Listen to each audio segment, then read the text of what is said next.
warahmatullahi wabarakatuh. Perkenalkan, nama saya Hendra Kusuma SPMM. Saya sebagai dosen tetap Fakultas Ekonomi jurusan Manajemen di Universitas Pariaman Dahakiri. Di sini saya mengampu mata kuliah Komunikasi Bisnis dengan bobot 3 SKS, di mana setiap SKS-nya selama 45 menit. Dalam perkuliahan komunikasi bisnis ini, satu semester terdiri dari 16 kali pertemuan, di mana pada pertemuan ke-8 adalah UTS dan pertemuan ke-16 adalah UAS. Referensi yang saya gunakan adalah Purwanto Joko tahun 2020 dengan judul Komunikasi Bisnis edisi kelima, Vivi Chandra Komunikasi Bisnis tahun 2022, dan Suwatno Komunikasi Bisnis 2026. Di dalam komunikasi bisnis ini yang dipelajari adalah yang pertama, konsep dasar dari komunikasi bisnis itu sendiri. Yang kedua adalah proses komunikasi bisnis. Yang ketiga adalah fungsi komunikasi bisnis baik secara eksternal maupun internal. Kemudian yang keempat, pesan komunikasi bisnis, teknik lobby dan negosiasi, serta korespondensi dan presentasi bisnis. CPR atau capaian pembelajaran lulusan di sini, yang pertama adalah mahasiswa diharapkan mampu untuk menyusun pesan bisnis. Kedua, mampu melakukan analisis kasus dengan menggunakan konsep dan metode untuk pemecahan masalah yang berkaitan dengan komunikasi bisnis. Yang ketiga, mahasiswa diharapkan mampu untuk melakukan diskusi dan presentasi bisnis. Serta yang keempat, mahasiswa diharapkan mampu untuk melakukan negosiasi bisnis dengan baik. Capaian pembelajaran mata kuliah atau CPMK di sini adalah yang pertama, mahasiswa mampu menjelaskan konsep dasar komunikasi bisnis. Yang kedua, mampu menjelaskan variabel-variabel dari komunikasi bisnis. Kemudian yang ketiga, mampu menjelaskan proses terjadinya komunikasi bisnis. Yang keempat, mahasiswa diharapkan mampu membuat penulisan pesan persuasif komunikasi bisnis. Serta yang kelima, mahasiswa diharapkan mampu untuk menuliskan atau membuat penulisan laporan dan proposal komunikasi bisnis. Di dalam mata pelajaran komunikasi bisnis ini, bentuk pembelajaran yang saya lakukan adalah presentasi, yaitu dibagi beberapa kelompok dalam mahasiswa yang nantinya akan kita lakukan secara diskusi. Diskusi yang terjadi di situ akan ada interaksi antara mahasiswa penyaji dengan peserta serta dosen pengampu. Adapun penilaian yang saya lakukan adalah penyampaian materi diskusi itu sebanyak 30%, penguasaan materi diskusi itu sendiri sebanyak 40%, dan kemampuan dalam komunikasi sebanyak 30%. Sementara penilaian akhir nantinya setelah semuanya terlampaui 16 kali tatap muka, yang dinilai di sini adalah yang pertama kehadiran itu sebanyak 20%, kemudian tugas 15%, UTS 30%, UAS 35%, sehingga total 100%. Berikut saya tampilkan video pembelajaran secara luring dengan materi komunikasi bisnis. Ya, assalamualaikum warahmatullahi wabarakatuh.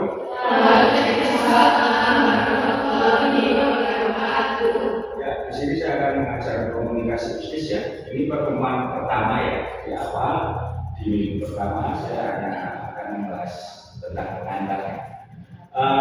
Sebelum perkuliahan dimulai, mari terlebih dahulu kita berdoa menurut agama dan kepercayaan kita masing-masing supaya di perkuliahan pada hari ini bisa berjalan dengan baik, ilmu yang saya berikan bisa teman-teman mahasiswa semuanya menerima dengan baik dan nanti akhirnya bisa diterapkan di kehidupan sehari-hari.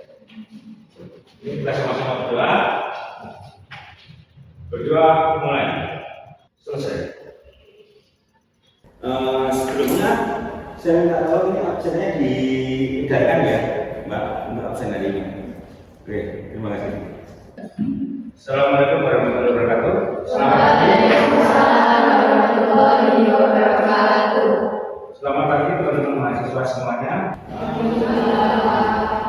Ini kita kuliah di minggu pertama ya. Materi yang saya ajar adalah komunikasi bisnis.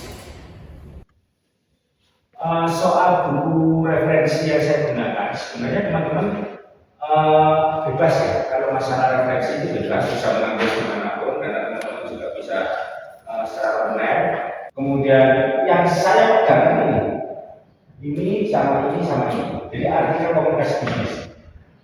Kalau ini bisnis communication ini bisa teman-teman lihat di jurnal, ya. Kemudian nanti perkuliahan ini akan saya lakukan di pertemuan kedua, minggu kedua. Kalau minggu pertama ini saya hanya menjelaskan sedikit aja ya, hanya kulitnya aja. Di minggu kedua nanti kita akan lakukan secara kelompok. Ya, jadi teman-teman di kelas ini akan kita bagi dalam beberapa kelompok. Yang saya nilai adalah ini. Untuk di akhir mata kuliah nanti penilaiannya adalah tugas kelompok. Jadi cara teman-teman dalam berdiskusi, kemudian tugas individu nanti akan saya beri UTS, UAS, sama absensi. Untuk tugas kelompok yang merupakan diskusi itu akan saya nilai dari keaktifan teman-teman semuanya. Ya, dari keaktifan teman-teman semuanya dalam menjawab pertanyaan serta beberapa pertanyaan yang diajukan. Ya. Sekarang kita mulai untuk perkuliahan pertama, komunikasi. Beda antara komunikasi dan komunikasi bisnis itu apa? Bedanya di sini. Komunikasi adanya pertukaran informasi. Kalau komunikasi bisnis ini mencakup tentang kegiatan bisnis. Teman-teman ngobrol sama temannya, saling ngobrol itu salah satu bentuk komunikasi. Tetapi kalau ngobrolnya itu berkaitan dengan bisa jual-menjual barang dan lain sebagainya, itu masuk kategori komunikasi bisnis. Bentuk komunikasi itu ada dua. Yang pertama adalah verbal dan non-verbal. Komunikasi verbal itu adalah komunikasi yang berupa tertulis atau lisan. Kemudian non-verbal itu bahasa tubuh. Contoh misalkan teman-teman ada 3 orang, yang satu ngomong A pada si B, ngomong begini pada si B, yang satunya itu cuma kasih ketiban mata, itu namanya bahasa non-verbal. Itu kode tertentu. Itu bahasa non-verbal yang mencerminkan ya tolong dibiarkan. Kemudian gestur tubuh kan, gestur tubuh terkejut, kemudian gestur tubuh yang tidak memahami sebuah omongan atau sebuah komunikasi itu merupakan salah satu non-verbal. Kalau non-verbal gimana? Kalau verbal yang omongan biasa, kita kirim surat, ini sudah sampai di sini dulu. Ada pertanyaan? Bisa bertanya Bapak? Oke. Tadi disebutkan komunikasi non-verbal bentuknya tidak terstruktur sehingga sulit dipahami. Itu contohnya seperti apa ya Pak? Ada yang bisa jawab dari teman-teman semuanya? Izin Bapak. Ya. Mbak siapa namanya? Putri. Mbak Putri ya. Apa Mbak Putri? Baik, contoh dari komunikasi non-verbal sendiri itu ada 3. Yang pertama itu bahasa tubuh dan gestur spontan. Yang kedua ada ekspresi wajah, sama yang ketiga itu ada sandi atau morse. Di mana ketiga cara komunikasi tadi itu agak susah dipahami untuk orang-orang. Oke. Gestur, kemudian sandi, sama ekspresi wajah.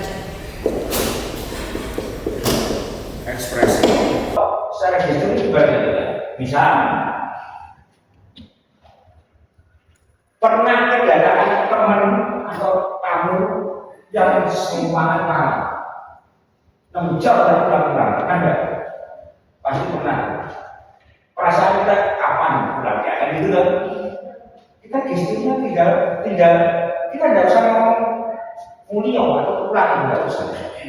Kita gesturnya cukup duduk nggak enak dan lain sebagainya. Itu menandakan bahwa kita sudah ada jenak. Selanjutnya, nah ini tahapan komunikasi bisnis. Teman-teman sebelum melakukan sesuatu, apapun itu bentuknya, melakukan sesuatu apapun bentuknya, mesti di pikirannya ada pemikiran. Pemikiran itu namanya ide atau gagasan. Kalau dituangkan secara ilmiah, ide atau gagasan itu pemikiran. Dan ide atau gagasan ini bisa menjadi sebuah pesan kalau kita WA, telepon atau datang menemui Mbak penyampaian pesan. Untuk sore malam lagi ya, lalu sekarang nggak cocok. Mbak Fikri jawab, oke, itu sudah obat tadi. Sampai di sini ada pertanyaan? Ya, sekarang namanya? Iya, mana juga? Saya izin bertanya, tadi kan sempat disinggung mengenai pesan komunikasi bisnis itu tadi. Nah, apa ada contoh lain dari pesan komunikasi bisnis itu sendiri selain chat WA itu tadi, Bapak? Oke, ada jawaban dari teman-teman? Ya, silakan Mbak. Mbak siapa namanya? Mbak Zahra ya. Salah satu contoh dari pesan komunikasi bisnis itu sendiri ada email penawaran kerjasama dan juga ada surat penawaran. Email Penawaran kerjasama. plus surat bentuk surat. Oke. Jadi ini ya, dalam melakukan komunikasi bisnis, kalau komunikasi itu berbiasa saja, tapi kalau komunikasi bisnis itu bedanya yang menyangkut tentang bisnis itu toh. Komunikasi omong-omongan, komunikasi bisnis omong-omongan hasilnya adalah bisnis. Nah, omong-omongan atau pembicaraan itu bisa langsung, tidak langsung. Salah satunya yang tidak langsung bisa surat, bisa email. Biasanya dalam bentuk apa? Kerjasama. Tapi pasti didahului telepon. Pasti didahului oleh telepon. Kalau saya dulu didahului karena saya punya pengalaman. Saya dulu didahului oleh telepon. Setelah itu kami kirim proposal pengajuan penawaran. Entah melalui surat atau email. Ini salah satu contohnya. Ya, jelas semuanya? Oke, lanjut ya. Bagaimana agar komunikasi bisnis itu efektif? Komunikasi bisnis efektif itu ini persepsi yang tepat, ketepatan, kredibilitas, pengendalian dan keharmonisan. Komunikasi bisnis yang efektif memerlukan 5 hal: persepsi yang tepat, ketepatan, kredibilitas, pengendalian, keharmonisan. 5 hal ini harus kita pegang dalam melakukan komunikasi bisnis. Persepsi yang tepat adalah kita menangkap itu bagaimana. Maksudnya ada orang itu ngomong nggak langsung secara terang. Saya beli ini segini, ya. Orang kadang ngomongnya kalau saya beli di sana itu 10.000 per porsi. Ya. Kalian jawab, kalau di sini berjawab, di sini 12.000 di mana kata ini ada. Nah, kita harus bisa membaca itu. Ketepatan, kapan timing kita dalam melontarkan ini. Contoh atau komunikasi biasa. Teman-teman kan punya saudara-saudara keluarga. Kalau berhadapan dengan orang tua, itu teman-teman mau minta uang, itu kan harus tahu timing yang tepat supaya mau malu. Dan itu kan, oh ini orang tua saya pasti senang. Minta dikasih. Kalau pas kecewa pas marah, iya itu tepat apa? Kredibilitas apa? Dalam komunikasi itu yang dijual apa? Dalam komunikasi itu yang dijual adalah diri kita. Segala marketing itu yang dijual adalah diri kita. Kalau diri kita kredibel, tepat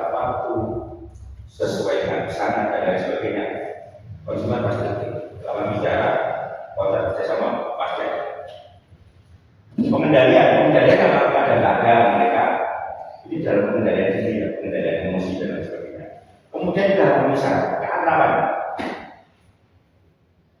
Panggil ya Bapak sama panggil baik Pak itu sudah beda. Kalau baik Pak itu katanya lebih dekat dibanding ya Bapak beda. Oke, ada pertanyaan sampai sini? Ya, namanya apa? Erin, ya, silakan Erin. Izin bertanya, dalam komunikasi bisnis itu proses penyampaian pesan seringkali terjadi kesalahpahaman. Oh iya. Nah, untuk meminimalisir terjadi kesalahpahaman tersebut bagaimana? Oke. Ada yang mau jawab? Ya, Mbak, silakan Mbak Masya ya. Ya, silakan. Menurut saya, kesalahpahaman itu dapat ditangani dengan melakukan klarifikasi, terus mendengarkan secara aktif, serta memberikan umpan balik agar pesan itu dapat dipahami dengan benar oleh kedua belah pihak. Klarifikasi, agar tidak terjadi kesalahpahaman itu ada 3 hal.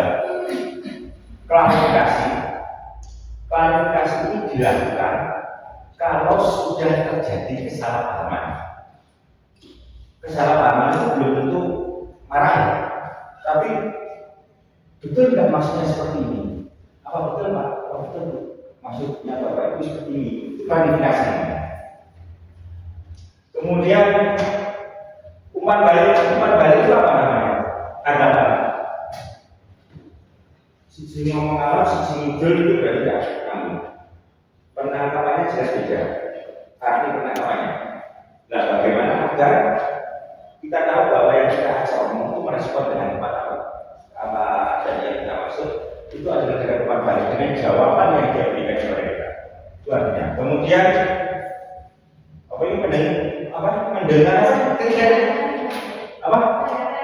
mendengarkan dengan baik. Mendengarkan dengan baik itu gimana? Apakah dia itu mendengarkan dengan baik? Mendengarkan dengan baik adalah mendengarkan yang tidak salah dengan yang diucapkan oleh si pemberi pesan. Pemberi pesan ngomong jangan, kita dengarkan jangan. Walaupun kita sambil nulis, jangan kita dengarkan. Bukan bersikap dengan baik, beda. Mendengarkan dengan baik dan bersikap dengan baik beda. Kalau sikap itu adil, kalau mendengarkan itu bukan beda ya. Kemudian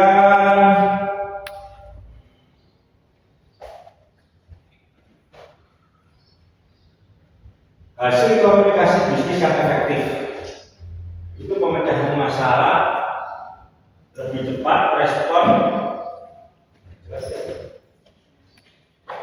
pemecahan masalah lebih cepat, respon stakeholder lebih meningkat. Stakeholder itu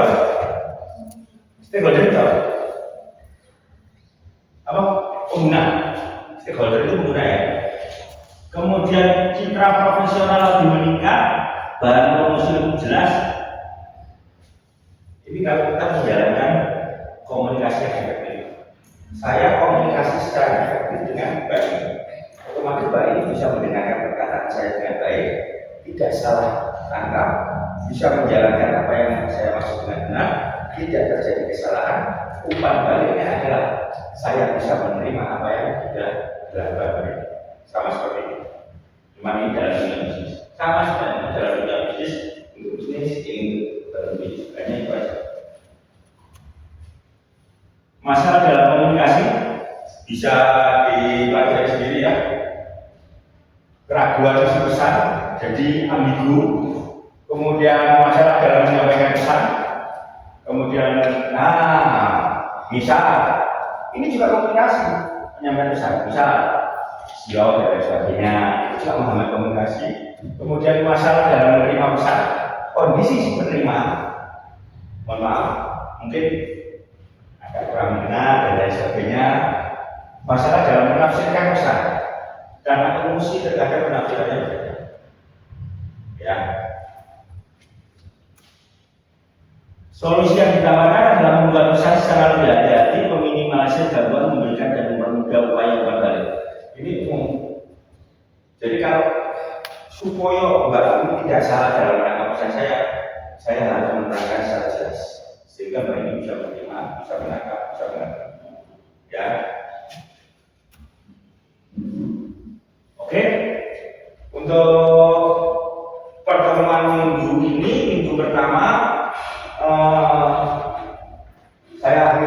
Semoga bisa bermanfaat buat teman-teman semuanya. Terima kasih. Wassalamualaikum warahmatullahi wabarakatuh.